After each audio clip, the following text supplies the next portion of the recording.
Nyakoro mogiro kamano kuom ketera Mogi TV en ngeso mogik mano mar dwe mar 8 higa mag 2024 ngeso moko chakwa ne kendo bende mae odiochieng' mogik ma jatend piny Kenya William Ruto bedo katieko limbe mag gwenge mag Luo Nyanza odiochieng' ma mag Kisumu kod moko mathoth timo mopogore kod weche mag siasa kod limbe mag jatend piny Kenya gin mago moikni e chenro mar migago magi weche ma omiyo pek. Jatend piny Kenya William Ruto dhi nyime kod limbe mare kaunti ma Kisumu kawuono kama bende emotiyogo limbe mare mandala 4 e gwenge mag Kaluo. We are going to be in support of the particular establishment of this institution, but we want to make sure that it is established in the right way. Chiendo machako gero mbalariany ma Nyamira Kiabo Nyoru dhi nyime karbiro ni mokum jodak to dwaro mondo mbalariany no ogere chuny boma ma Nyamira. Watiyo gi yore manyasani mondo mi wane ni jowa ochopo kuond madwarore sama nyalore kendo wan gi yore mag wuoyo mabende okinya kwamo e kor ndara. Riwruok moro koro yango lony manyasani mar konyo jo apiko e kedo kod achiedh nadi mathoth magiradogo e kinde tijegi.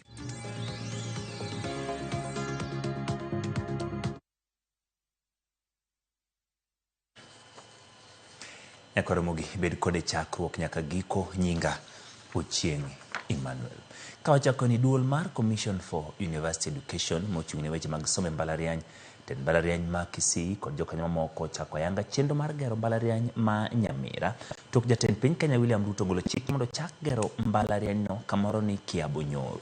Kane giloso kinde limbe mar nono kaka gero mbalariany no mano bagi skul nyawuoyi mar Kiabo Nyoru Boys High School.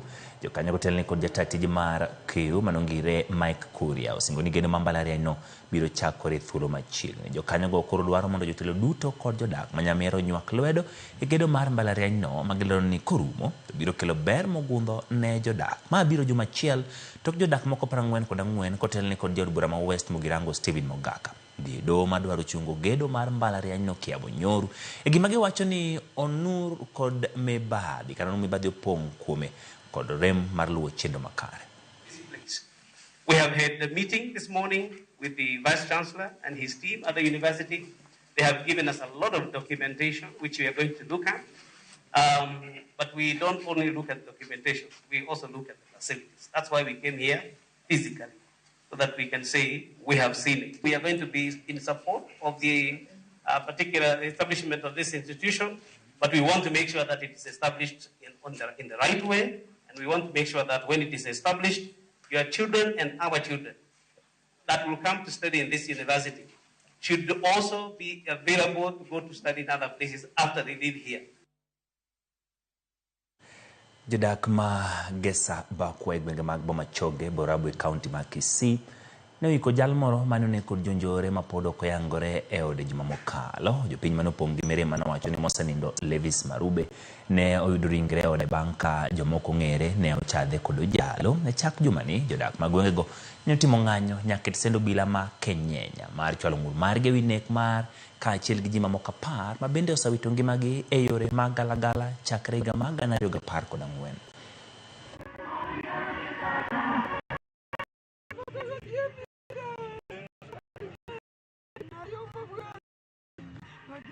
Watu wameuliwa hapa ni serikali haijatuangalia.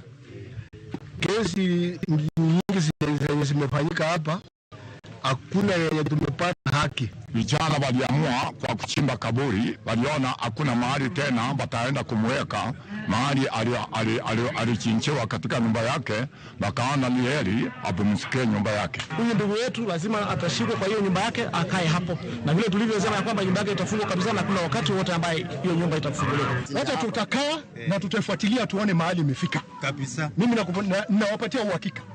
Kwa hivyo wananchi wenzangu, tafadhali msiwe na wasiwasi. Mimi niko hapa, mmesema tukuje tuongeleshe. Mimi nina hakika huyu ambaye amefanya kitendo kama hii, kama kuna mtu ambaye amefanya kitendo hichi, nataka mnipatie tu wiki moja. Od bura county ma Bomet odiochieng' manyoro nothicho ko jotend migepe adek ma county no bang'e rekod ketho mopogore kama oting'o tiyo marach gi apisegi to kod tiyo ataro mar chik. Jokanyo 29 kuom 38 luto mbulu kendo kalo thich oko ma jotend migepe kama oting'o mano mar omenda kod lony manyasani Andrew Sigei, mano ma tije piny owacho e county no Joseph Kipngetich Kirui kod mochung'ne wuoth kod apeyni Kipkoech Ngetich. Nondo mano tim kod komiti od bura mar county no mano ochung'ne bura no kotele kod MCA ma ward ma Kaple Tundo oyango ni jotelo go notiyo marach kod apisegi kaachiel gi tiyo ataro mar chik. As the County Executive Committee member for Finance and Economic Planning indeed committed gross violation of the Public Finance Management Act 2012 and regulations made thereunder by purchasing heavy machinery outside the budget, despite budgetary allocation or approval by the County Assembly for the purpose of heavy machinery. In the year 2023-2024, the committee observed that the county lacks ownership documents, meaning the purchase was never finalized as per the contract, and this contravenes Section 971 of the Public Finance Management Act 2012, which requires proper documentation and finalization of the procurement process. The CCM, being in charge of finance and economic planning, was supposed to ensure that the procurement of the equipment was provided for in the county integrated development plan, annual development plan, approved budgets, and also approved consolidated annual procurement plan for the year during which the procurement was made.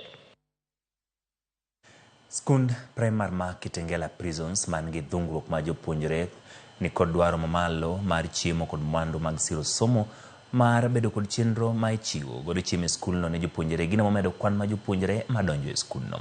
Medruok ma jopuonjre skul no koro chako miyo dwaro mar chiemo ka japuonj maduong' e skul no Nancy Ledamo yango ni kwan jopuonjre skul no ohingo 2,000 ka thothgi wuok e anyuola maonge kod nyalo kata mochan. Jodak e kaunti ma Kajiado kod thoth skunde medo kalo midhiero mikelo kod oro.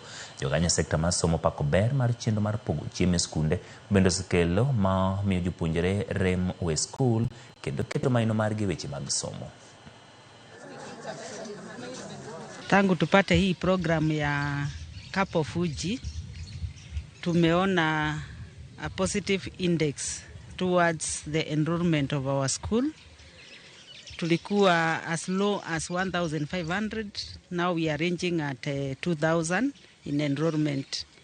Pia tumeona wanafunzi afya yao imekuwa tofauti na jinsi walivyokuwa hapo mbeleni, kwa sababu wanafunzi hata wangeweza mkikuja kwa curricular activities walikuwa hawana afya kutosha, lakini tukilinganisha na wakati huu michezo tumeenda mpaka regional because they are energetic kwa sababu ya hiyo program.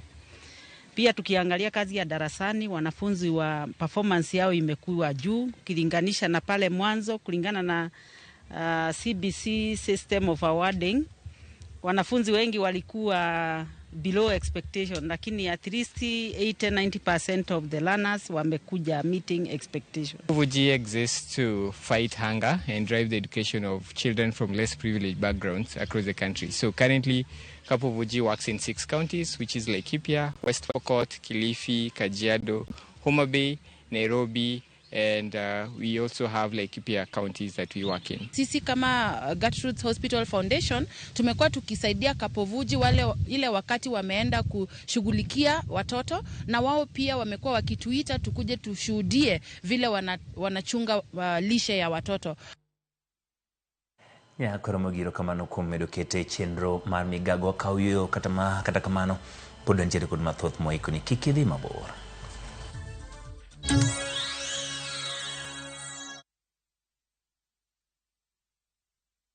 Jipange na View sasa imerudi kwa mbwembwe na vishindo. Jipange leo kwa nafasi ya kujishindia mamilioni ya pesa. Jipange ushinde na View sasa.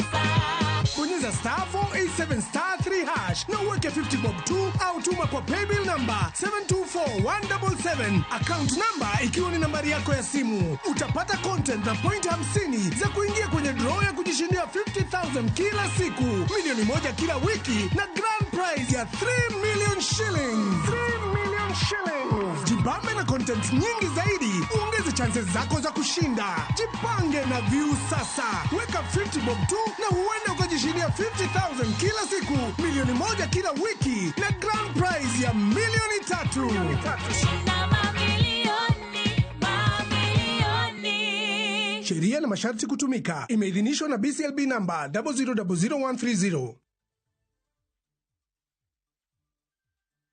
Royal Mabati Factory, dukani mar nyiepo achiel kende manengo gore piny, kendo rang'iny mamalo mag mwandu go ewi tado yudore duto. Yud offers mag stone coated tiles gi $603 kende, koriwo nyaka osuru mar VAT. Chula tamalo 40 iyud molos sani sani kikelo ni non maonge chudo. Limwa e badwa ma Manjit House, Kisumu, Accra Street, e apaya ma Paul Mboya. Gochnwa e 0778 357 281.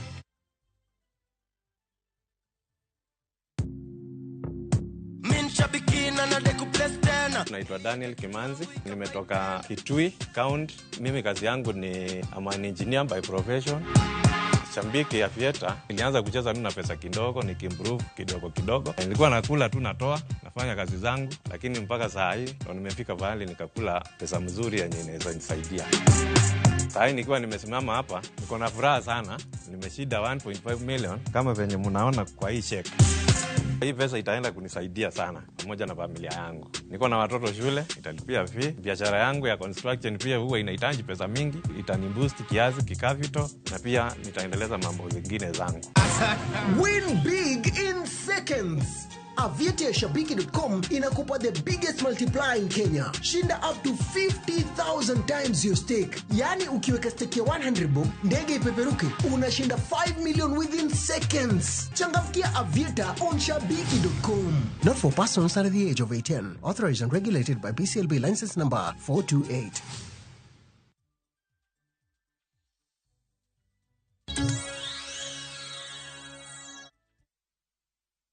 Erokamano kuom medo keto Ramogi TV pod wantiere chendo mar migago. Jatend piny William Ruto nomondo ochako wuodhe mar nono chenro mag dongruok e kaunti ma Kisumu, kama bende makelo giko malimbe mare mandala 4 kaluo. Gie sani jatend piny ochomo Nyakach kama igeno ni odhi awe chenro mamoko mag dongruok. Wadudre achiel kachiel kod ripota mar Millicent Adhiambo mondo lerno kaka wuodh jatend piny osebedo e kaunti no. Millicent, erokamano kuom yudo thuolo mar loso kodwa e chenro mar migago odiochieng' ma kawuono, odiochieng' ma jatend piny Kenya William Ruto nogo tach e chuny boma ma Kisumu County ma Kisumu kaachiel kod chenro mamoko. Jopiny bende waseneno motelo kanyo korwako jatend piny. Gin ang'o ma nyalo bedo ni jatend piny ne oloso en kaachiel kod jalupne to kod kweth ma bende osebedo ka wuotho kod e gwenge mag Nyanza, limbe mare ma bende koro kaka iyangonwa gie sani en ni rumo odiochieng' ma kawuono. Gie sani winjo ni dhi e gwenge mag Nyakach. Ang'o migeno ni odhi timo e gwenge mag Nyakach?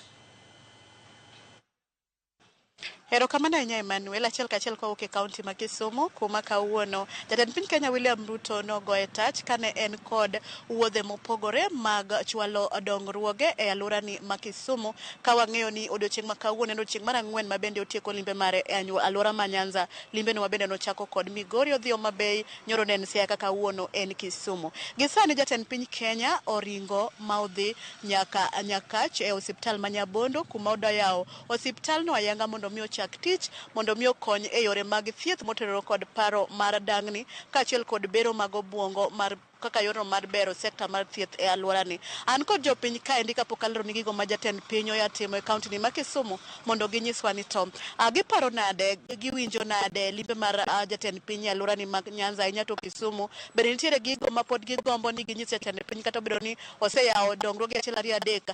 Gin mage ma gigombo ni jatend piny owinjo ngima tut ahinya. Machiegni abo chako kodi king'iyo kamera mondo inyisa ni to ini winjo nade. Aneno ka nitie thuolo mane jatend piny kane owuok Lumumba kama ne odhi yawe gedo mag ute maningo gi piny. Ne omi nyako poro mitwaro. Inyalo chao gi nyumni sani tiwinjo nade limbe ma jatend piny? Mokwongo nyinge na iluonga ni Sospita Obungo Wich, an president mar Sufuria Movement kendo an e jatelo maduong' mar Kenya Bunge la Wananchi. E lo joma tindo nyaka lo jo Bunge la Wananchi wago erokamano maduong' kuom limbe mar moluor William Samoei Ruto ma en president mar Kenya. To moloyo duto wadwa wacho ni limbe mare onyuolo lemo nikech nitiere gik mathoth mowachonwa mwabedo godo kod adier ne nyiso ni matunda mar dongruok dhi bedo e area wa mag counties wa ma ang'wen mag Luo Nyanza, moloyo to Siaya, Homa Bay, Migori to kod Kisumu. Kisumu wa kaendi wantiere gi gik ma osebedo ka chando wa moloyo duto te. Mokwongo kabisa gin apaya apaya manochak ger e kinde mar loch mar moluor Uhuru Muigai Kenyatta to ne ok otiekgi. Omiyo wan gi geno nikech ker kane wuoyo kodwa e town hall meeting manyocha timo to nowachonwa maber ni ok odhi launch projects manyien to dhi make sure ni otieko nderni duto mane noseketi e budget. Omiyo mano mor maduong' ma wamor godo. Mar ariyo ker nowuoyo about wach mar rech mar Kabonyo Aquaculture and Fishing project mantiere Kabonyo Kanyagwal. Nwamor nikech nwabedo convinced nikech odhi create sources of job opportunities ne jogo matindo mine to gi ji duto manitiere e alwora mar Kisumu. Omiyo adwa chaka wacho ni kana wuoyo Kisumu ka odiochieng' ma kawuono to anyiso ker ni mondo make sure ni mondo o create another opportunity through kazi mtaani mondo ndik jogo matindo magin the Gen Zs mine to kaachiel gi joma ng'ol ma bende nyalo tiyo tije mopogore opogore mondo giyud kaka ginyalo nweng'o. Ta kwaya yanga ni to kodwoke to kik obed siling 700 nikech kinde manotimo campaign kane en deputy president to nowacho ni siling 700 tin odwaro no bed siling 1,000. Anyise kawuono nikech en ker koro kete mondo bed 1,000.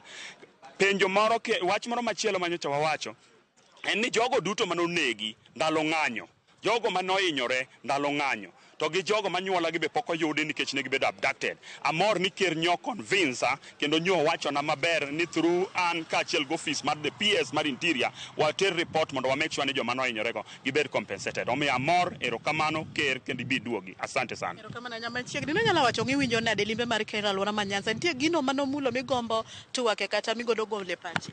Okay, my names are Bernard Odhiambo Otieno, famously known as Okutu Waziri. And ka wuoyo na wuoyo Law Youth ma Kisumu.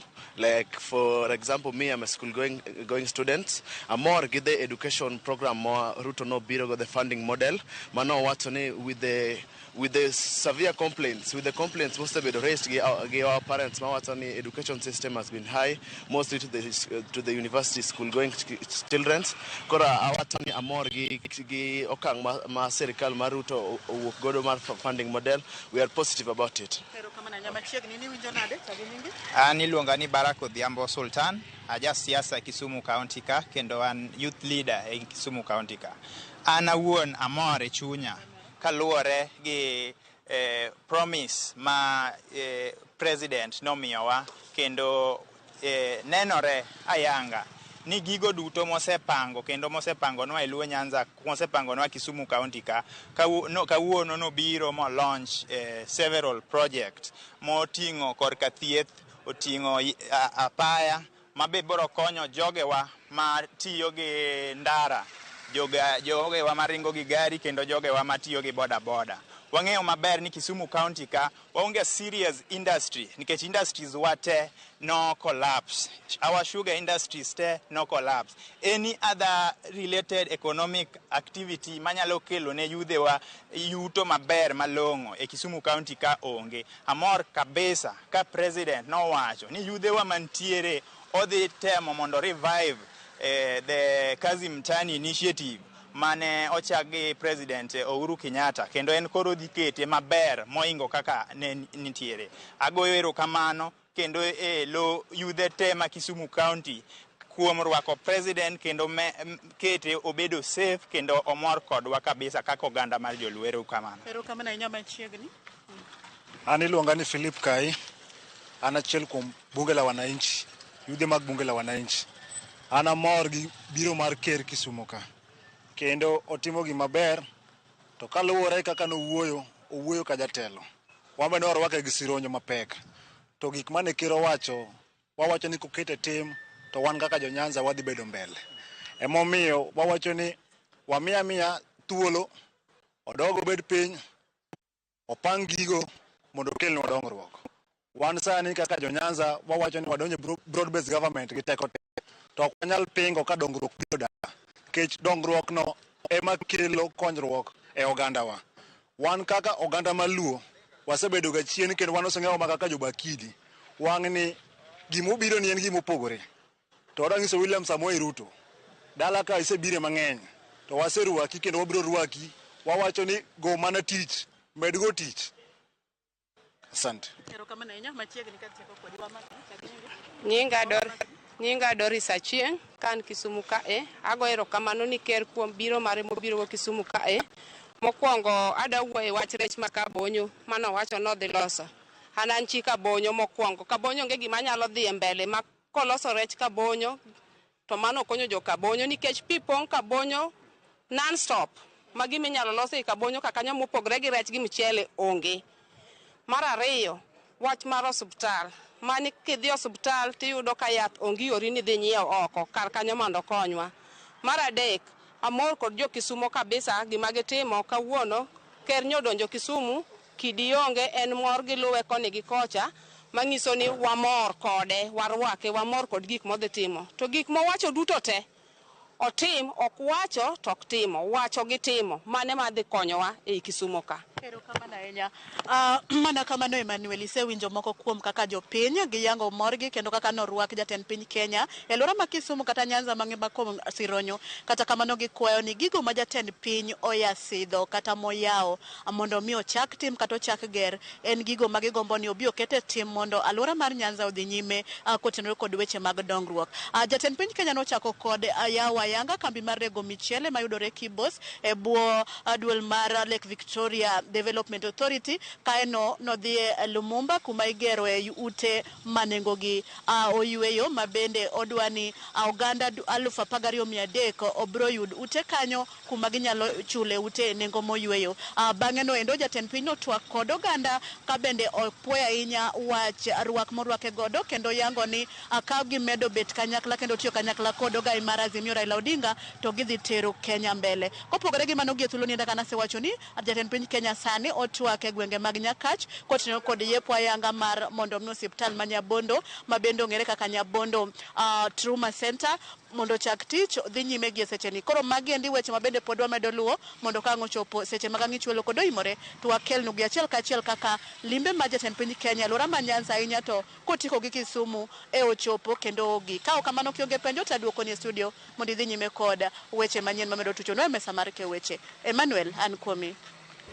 Erokamano Millicent Adhiambo kuom miyowa chal mar kaunti ma Kisumu bende jatend piny Kenya pod nitiere odiochieng' ma kawuono. Winjo kanyo kowuok kuom jopiny gigo ma bende koro gintiere godo kod geno ka bende gineno ber e limbe mare.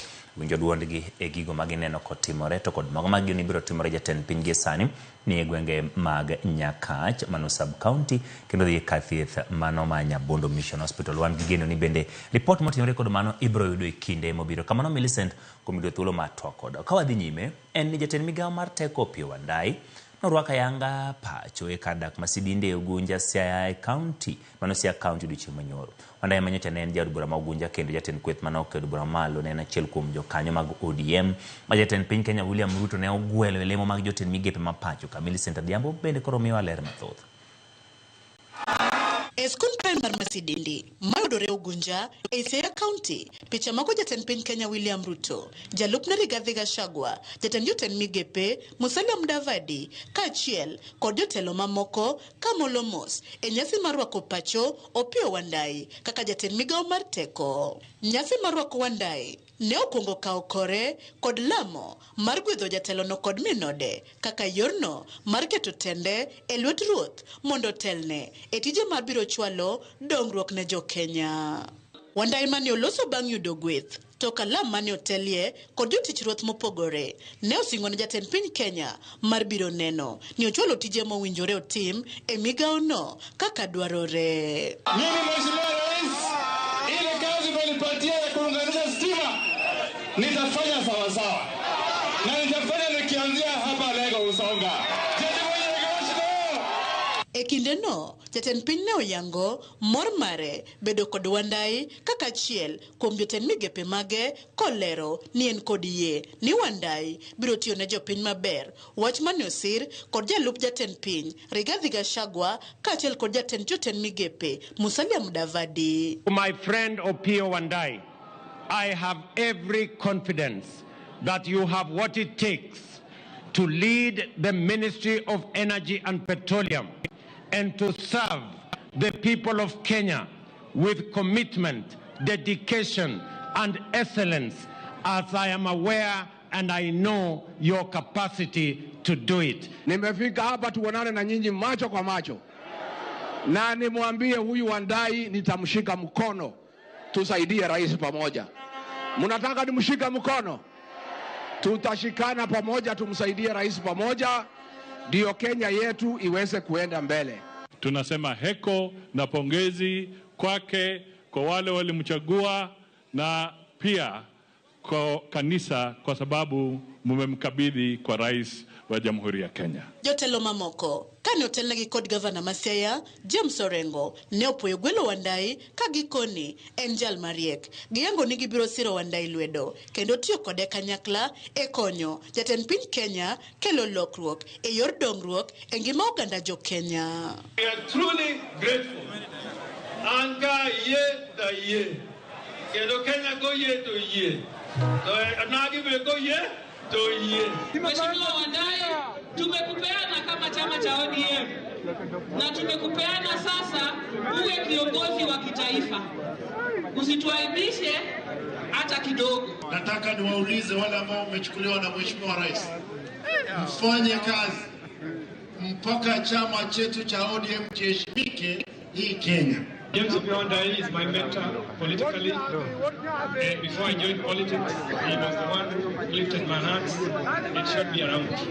And therefore, I'm very proud of him. Magi biro tok dwe achiel kod juma bang'e jatend piny Kenya William Ruto gwelo moko kuom jokanyo mag ODM elemo mag jotend migepe okang' mane omiyo oganda geno ayeto manyanza ni koro weche mag chwalo dongruok ne jopiny pacho ka ibiro tim maonge kit mibadhi mora mora.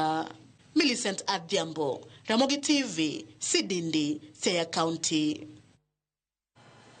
Erokamano Millicent kuom lipodno to bende kod dhi nyime kod dwano weche matimore gwenge mag Nyanza. Nyakwaramogi kanyo matiyo kod weche manyien moikoni chendo mar migago par ni koromo saa 8 wantiere kod chendo ma pau tuke wabiro ng'eyo ni to season manyien ochakore kora Yanga nikech timbe mathoth osendiko kwan jotugo kata wacho ni giyudo signings wabedo kwa gombaka nito chal nadi tim mag Gor Mahia bende nche yudo loch gidhi tugo kod ng'awa kaachiel kod moko mathoth kidieny ma pau tuke kik bai warom kendo koromo saa 8 nyinga Ochieng Emmanuel.